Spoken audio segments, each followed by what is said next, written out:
Hi, I am your Masud Sir. Today's topic, Of Studies, written by Francis Bacon. Without any further delay, let's jump into the text. Of Studies, Francis Bacon, 1625. Studies serve for delight, for ornament, and for ability. Their chief use for delight is in privateness and retiring, for ornament is in discourse, and for ability is in the judgment and disposition of business. For expert men can execute, and perhaps judge of particulars, one by one. But the general counsels, and the plots and marshalling of affairs, come best from those that are learned. To spend too much time in studies is sloth. To use them too much for ornament is affectation. To make judgment wholly by their rules is the humor of a scholar. They perfect nature and are perfected by experience, for natural abilities are like natural plants that need pruning by study. And studies themselves do give forth directions too much at large, except they be bounded in by experience.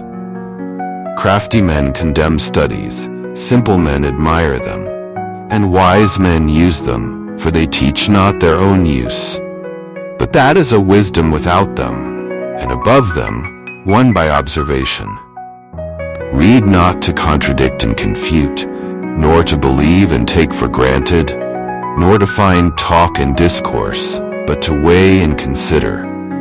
Some books are to be tasted, others to be swallowed, and some few to be chewed and digested. That is, some books are to be read only in parts, others to be read, but not curiously, and some few to be read wholly, and with diligence and attention. Some books also may be read by deputy, and extracts made of them by others, but that would be only in the less important arguments and the meaner sort of books.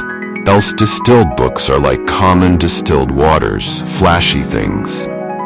Reading maketh a full man, conference a ready man, and writing an exact man. And therefore, if a man write little, he had need have a great memory. If he confer little, he had need have a present wit. And if he read little, he had need have much cunning, to seem to know that he doth not. Histories make men wise, poets witty, the mathematics subtle, natural philosophy deep, moral grave, logic and rhetoric able to contend. Abunt studia in mores, studies pass into and influence manners.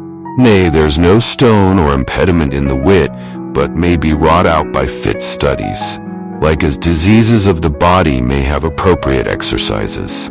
Bowling is good for the stone and reins, shooting for the lungs and breast, gentle walking for the stomach, riding for the head, and the like. So if a man's wit be wandering, let him study the mathematics, for in demonstrations, if his wit be called away never so little, he must begin again. If his wit be not apt to distinguish or find differences, let him study the schoolmen, for they are siminae sectors, splitters of hairs.